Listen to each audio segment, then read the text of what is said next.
आप सभी के माइंड में एमबीबीएस फ्रॉम अब्रोड के रिगार्डिंग क्वेश्चंस तो ज़रूर होंगे कि sir after NEET UG exam मैं किस तरह से अब्रोड एमबीबीएस के लिए अप्लाई कर सकता हूँ एंड अब्रोड के अंदर जो एमबीबीएस होती है उसका ड्यूरेशन कितना होता है एंड ड्यूरिंग एमबीबीएस ड्यूरेशन जो सब्जेक्ट्स का डिस्ट्रीब्यूशन है वह किस तरह से होता है। एफएमजी का जो एग्ज़ाम होता है उसका पैटर्न क्या होता है एंड सर जब मैं एफएमजी को क्लियर कर लूँगा और वापस जब मैं इंडिया आऊँगा तो उसके बाद मेरे पास क्या क्या अपॉर्चुनिटी होती है। तो ओवरऑल इन सभी क्वेश्चंस की डिटेल बात हम इस वीडियो के अंदर करने वाले हैं। तो आप इस वीडियो को लास्ट तक ज़रूर देखना ताकि आपके माइंड में एमबीबीएस फ्रॉम अब्रोड के रिगार्डिंग जो भी क्वेश्चंस हैं तो उन सभी क्वेश्चंस का आपको एक प्रॉपर आंसर मिल सके।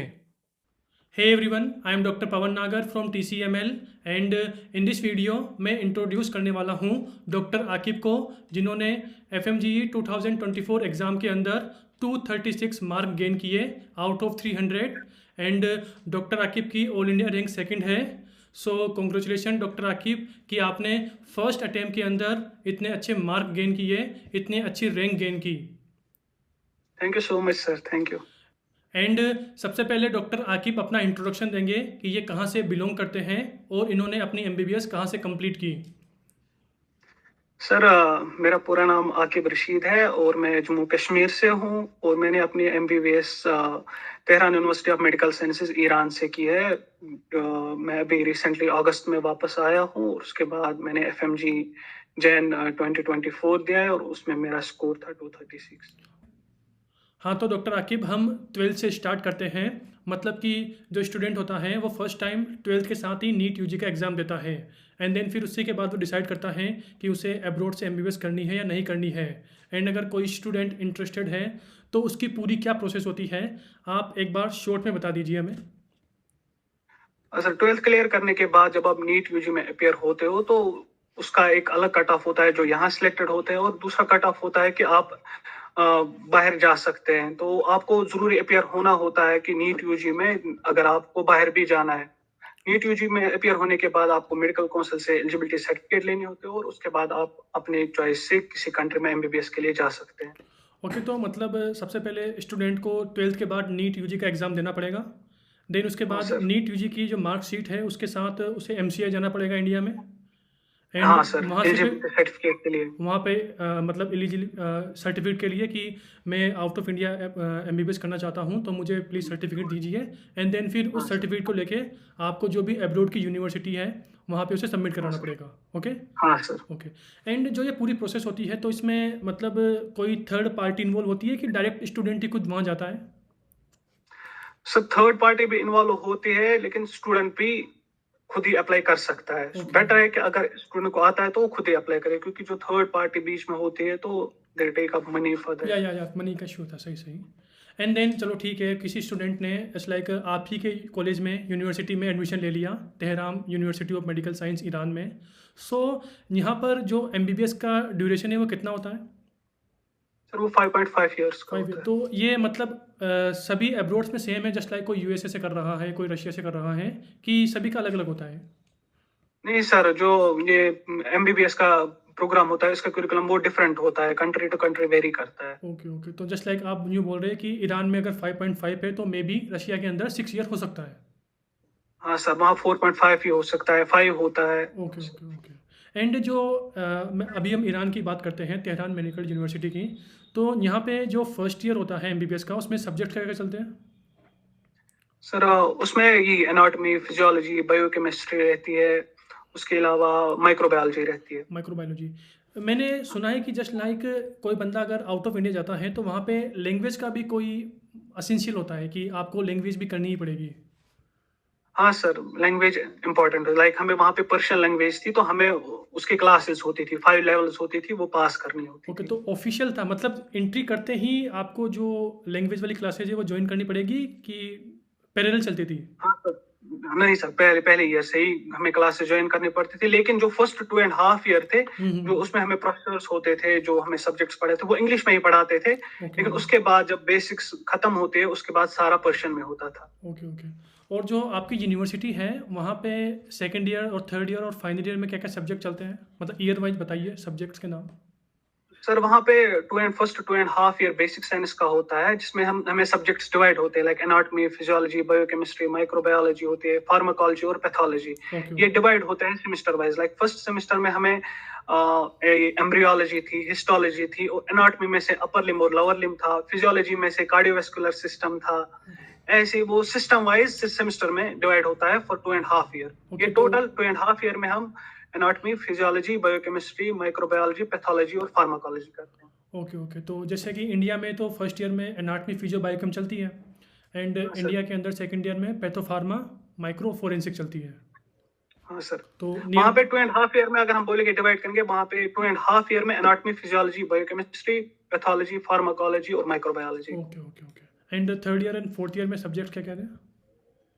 उसमें हमें पहले इंटरनल मेडिसिन रहता है, उसके बाद सिस्टमिक पैथोलॉजी और सिस्टमिक फार्माकोलॉजी, क्योंकि पहले 2.5 ईयर में हम जनरल फार्माकोलॉजी और पैथोलॉजी पढ़ते हैं। Okay okay systemic pathology, systemic pharmacology medicine रहती है, उसके अलावा फॉरेंसिक मेडिसिन रहती है, और हाँ ये उसके बाद फिर क्लर्कशिप स्टार्ट होती है। Okay okay. एंड जो आपके यहाँ पे ईयर वाइज एग्ज़ाम भी होते होंगे यूनिवर्सिटी के, each year main exams? Semester wise MCQ based होते हैं सर। ओके, सेमेस्टर वाइज होते हैं, मतलब कि जस्ट लाइक आपका फर्स्ट में 2.5 ईयर है, तो इसमें हाँ टोटल सर। कितने एग्ज़ाम होंगे? मतलब सेमेस्टर वाइज कितने एग्ज़ाम होंगे? सर सेमेस्टर वाइज हर किसी सब्जेक्ट का एक या दो पेपर होते हैं। ओके ओके और फॉर एग्जांपल अभी हमने एनाटॉमी का अपर लिम्ब किया, तो अपर लिम्ब का एग्जाम होता था थ्योरी, और उसके बाद उसका प्रैक्टिकल एग्जाम हो जाता था, वाइवा जिसको बोलते हैं। ओके। तो मतलब सेक्शन वाइज होता है, यूँ नहीं होता कि पूरी एनाटमी का एक साथ हो गया, ऐसा नहीं होता वहाँ? नहीं सर, नहीं सर, ओके तो सेमेस्टर वाइज होता है, तो ओके ओके, मतलब जस्ट लाइक अपर लिम्ब पढ़ाया तो अपर लिम्ब का अलग से एग्ज़ाम होगा, एग्जाम हो गया सर। थोरिक्स एब्डोमेन पढ़ाया तो इनका अलग होगा। ओके ओके अलग होगा, हाँ सर। Okay okay. एंड चलो ठीक है, हमने पूरी 5.5 ईयर की तो बात कर ली। अब हम आते हैं मेन एफएमजी एग्ज़ाम के ऊपर। तो आपकी एमबीबीएस कंप्लीट होने के बाद और जो एफएमजी का एग्ज़ाम होता है, इनका ड्यूरेशन कितना होता है कि जस्ट बाद होते हैं? सर वेरी करता है फ्रॉम कंट्री टू कंट्री, लगभग 4 to 6 मंथ्स तो मिलते हैं मिनिमम। ओके लाइक हमें 4 मंथ्स मिले थे। ओके। तो आपने 4 मंथ में, आपको 4 मंथ मिले थे प्रिपरेशन के लिए? ओके। हाँ सर। एंड जो एफएमजी का मेन एग्ज़ाम होता है, उसका पैटर्न क्या होता है? सर ये 1 डे एग्जाम होता है, जिसमें टोटल 300 क्वेश्चंस होते हैं, और एक क्वेश्चन का 1 मार्क होता है। ओके और ओके ये 2 पेपर्स में डिवाइड होता है, paper A and paper B, जो सेम डे में होता है। Okay okay. तो ओवरऑल जो एफएमजी का मेन एग्ज़ाम है उसमें 2 पार्ट होंगे, और ईच पार्ट में 150 क्वेश्चंस आएंगे। ओके, हाँ सर। सेम डे होगा। एंड हाँ सर। इसका क्वालिफिकेशन का क्राइटेरिया क्या है कि कब आप क्वालिफाई सर माने आपको जाएंगे? हाँ सर, आपको मिनिमम 150 लाने होते हैं, इसका कोई नेगेटिव मार्क नहीं होता है। आपको मिनिमम 150 लाने होते हैं, अगर आप 150 से ऊपर लाते हैं तो आप क्वालिफाइड है, अगर नहीं तो आपको फिर से रीअटेम्प्ट होना होता है, और जिसके लिए वो आप 2 बार दे सकते हो पर ईयर। Okay okay. तो अगर आपके एफएमजी में 150 अबव मार्क्स आ गए तो आप एफएमजी में क्वालिफाई हो गए।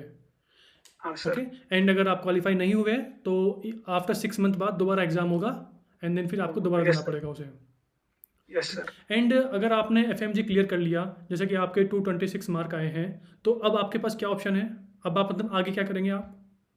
सर ये डिपेंड करता है, अगर आपने वहीं से इंटर्नशिप की हुई है तो आप फिर डायरेक्टली पीजी के लिए तैयारी कर सकते हैं, या फिर जॉब के लिए अप्लाई कर सकते हैं, या अगर आपने वहाँ इंटर्नशिप नहीं किया, जैसे मैंने इंटर्नशिप वहाँ नहीं किया, तो मैंने यहाँ पे इंटर्नशिप के लिए अप्लाई किया हुआ है, तो अब मैं 1 ईयर इंटर्नशिप करूंगा, साइड बाय साइड पीजी के लिए प्रिपरेशन करूंगा। ओके। तो आपने जो 5.5 ईयर बताया था उसमें इंटर्नशिप इंक्लूड नहीं हुई? नहीं sir, okay total with internship वो प्रोग्राम बन जाता है अराउंड 7 ईयर्स का, क्योंकि ओके 1.5 ईयर इंटर्नशिप ही होती है ओके वहाँ। ओके। तो ओवरऑल आपने वहाँ पर इंटर्नशिप नहीं की, आपने ओनली वहाँ पर 5.5 ईयर का एमबीबीएस का कोर्स किया है। हाँ सर, ओके। लेकिन एंड उसमें वो 2 ईयर्स का क्लर्कशिप होता है, जिसमें आपको ये हॉस्पिटल रोटेशन होती है, जो चीजें करनी होती है वो आप उन 2 सालों में करते हो। Okay okay. तो ओवरऑल आपने वहाँ पे 5.5 ईयर का एमबीबीएस का कोर्स किया, एंड देन उसके बाद हाँ आपने अभी एफएमजी क्वालिफाई कर लिया, एंड देन एफएमजी क्वालिफाई करने के बाद अब आप इंडिया के अंदर अपनी इंटर्नशिप। प्रैक्टिस कर सकते हैं, मेडिकल प्रैक्टिस। यस सर, पहले 1 ईयर इंटर्नशिप, फिर ओके ओके। तो एफएमजी को क्वालिफाई करने के बाद आपको फिर इंडिया के अंदर 1 ईयर की इंटर्नशिप करनी पड़ेगी, एंड देन जब आपकी यस सर। 1 ईयर की इंटर्नशिप कंप्लीट हो जाएगी तो उसके बाद जो आप है वह इंडिया का जो मेडिकल स्टूडेंट है उसके बराबर आ जाएंगे। ओवरऑल बात ये हाँ हुई। Sir. Okay okay. Yes sir. मतलब कि इंडिया में 1 ईयर इंटर्नशिप करने के बाद आप नीट पीजी का एग्ज़ाम दे सकते हैं, आप INICT का दे सकते हैं, और जो भी स्टेट के मेडिकल ऑफिसर MO के एग्ज़ाम होते हैं वो दे सकते हैं। ओके। हाँ सर, यस सर। तो ओवरऑल आप सभी को आइडिया लग गया होगा कि किस तरह से जो स्टूडेंट हैं वो आफ्टर 12th नीट यूजी का एग्ज़ाम देने के बाद अब्रॉड MBBS के लिए जाते हैं, एंड वहाँ पर 5.5 ईयर का MBBS का कोर्स होता है, एंड देन उसके बाद 1 to 2 ईयर की इंटर्नशिप, एंड देन अगर कोई वहाँ पर इंटर्नशिप नहीं करना चाहता और अपने इंडिया में अपना जो नेटिव टाउन है वहाँ पर मेडिकल प्रैक्टिस करना चाहता है, तो उसे पहले FMG का एग्ज़ाम क्वालिफाई करना पड़ेगा, एंड देन उसके बाद फिर उसे इंडिया आकर 1 ईयर की इंटर्नशिप करनी पड़ेगी, एंड इंडिया में 1 ईयर की इंटर्नशिप करने के बाद जो FMG स्टूडेंट है उसे फिर नीट PG और INICT का एग्ज़ाम देना पड़ेगा। ओके। सो आई होप आप सभी के माइंड में MBBS फ्रॉम अब्रॉड के रिगार्डिंग जो भी क्वेश्चंस थे तो उन सभी क्वेश्चंस का आंसर आपको इस वीडियो के थ्रू मिल गया होगा, एंड आज की इस वीडियो को हम यहीं पर फिनिश करते हैं। बाय।